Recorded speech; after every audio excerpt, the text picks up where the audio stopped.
the X-Files Part 2 on the satellites and some of the reconnaissance stuff I was going over.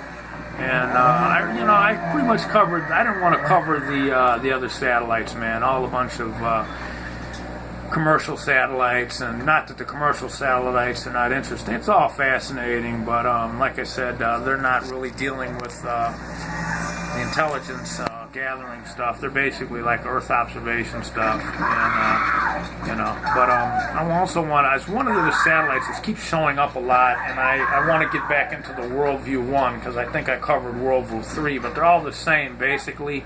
The Worldview satellites and stuff are part of the Geospatial Intelligence Agency's program called the NextView program, and I kind of wanted to cover over the NextView program because that has a lot to do with interplanetary space and stuff and how they send some of this information to different worlds, and I will get into that stuff because the Worldview satellites are pretty amazing what they're doing, and how they also talk about time machines with these satellites. And these time machines, they're time machines in the sense that they can send data all the way back into space using deep space radar. These satellites are also working with deep space radar, folks.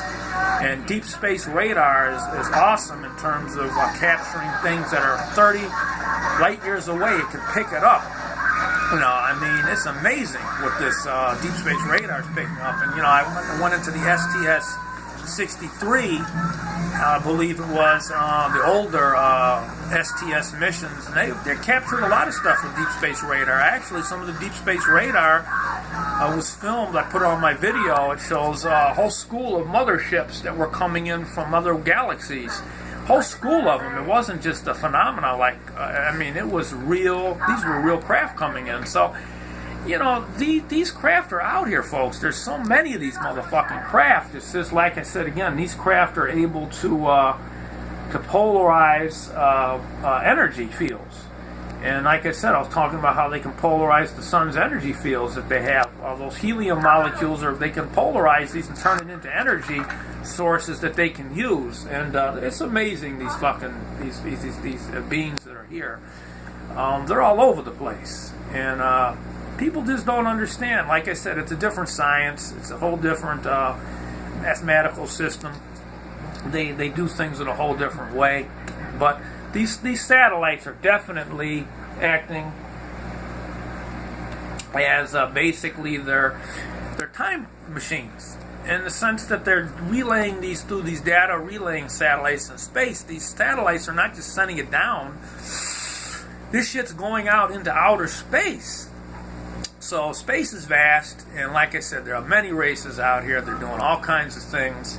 It's not just about Earth observation. It's all mostly about what's going on in programs out in space. And these ETs, man, are definitely out there.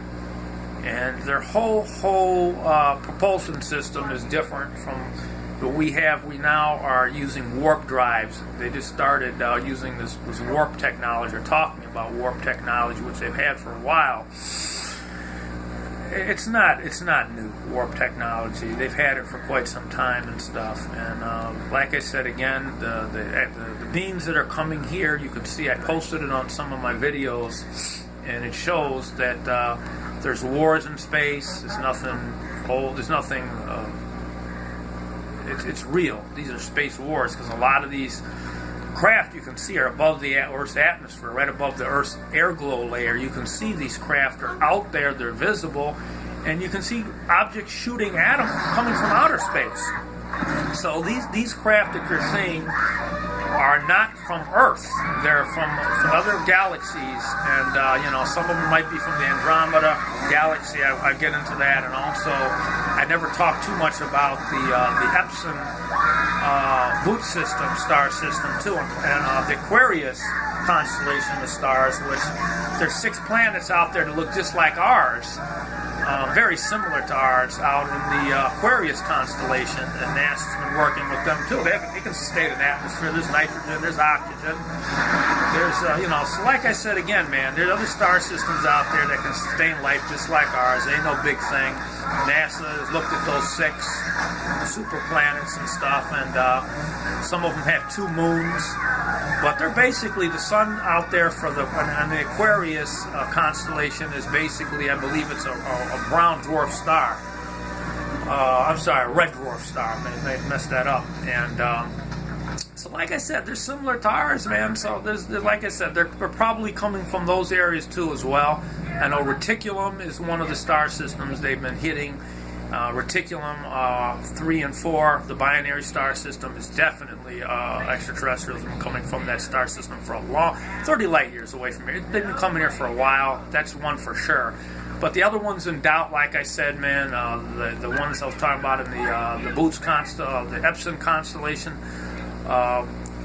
there's very good chance there's stuff coming from there as well. But like I said again, they don't even have to come from these star systems. They can be coming from interplanetary. Space is infinite, so they could be coming from maybe 200,000 light years away. It doesn't have to be in our Milky Way galaxy.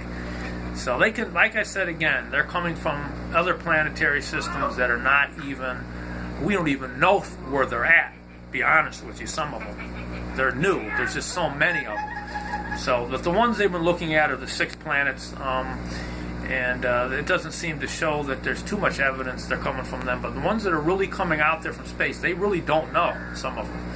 They're unknowns, and they can't because they disappear so fast. I'm going to sign out, folks, and everything. Hope the video was somewhat informative.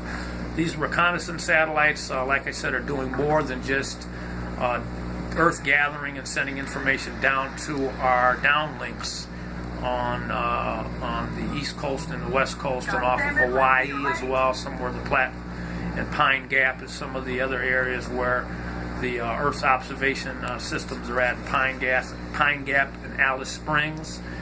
That's one of the other facilities. But they're not just downlinking from there. There's more than just that.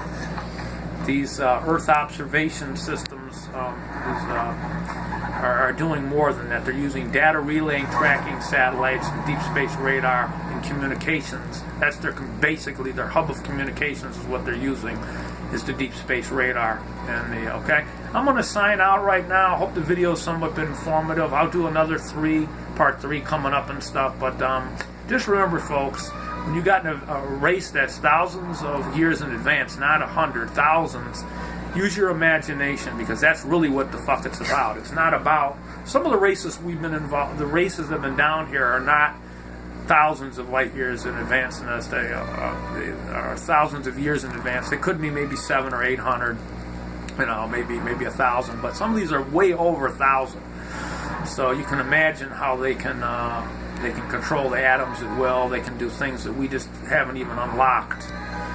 It's endless, man, because space is infinite. Space just goes on and on and on.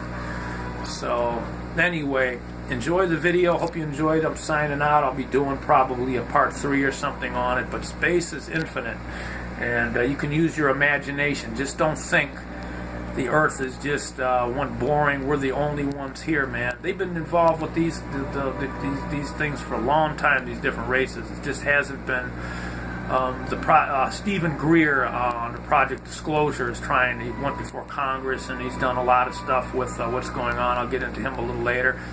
With the CSETI program. I'm not too involved with that, but he's done a lot of stuff with CSETI and Stephen Greer and stuff. He's got a lot of people to go before Congress and testify. I'll get into some of that stuff a little later, but it's never going to come out, folks, about ETs. I guarantee it. You're going to have to find out on your own.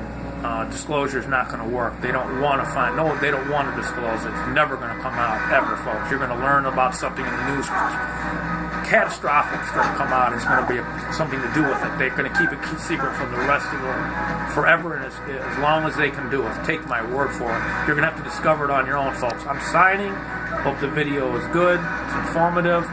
The ETs are here. They've been here for a long time. The stuff out in space is real. Peace out. Big shout outs to Colonel Bud Bennett. And I'm signing out right now. Hope the video's been good. Bill Simon.